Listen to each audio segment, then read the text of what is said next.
России.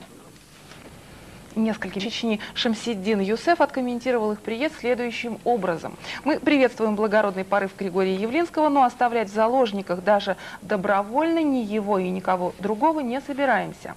Кроме того, министр иностранных дел Чечни выразил надежду, что российские депутаты будут не только приезжать в Грозный в саморекламных, по сути дела, целях, а разберутся с положением дел и у себя дома.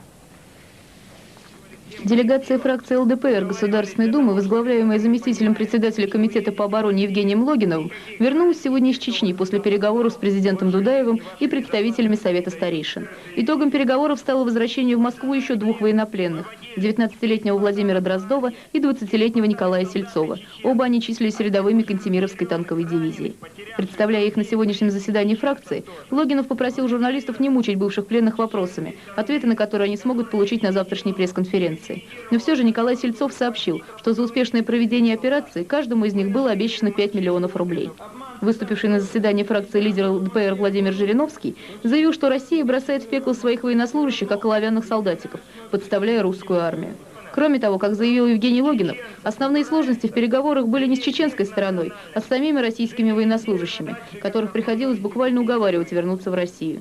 Логинов потребовал от президента и иных властных структур, причастных к судьбе российских военнопленных, публичных гарантий, что ни один волос не упадет с голов вернувшихся из плена на родину.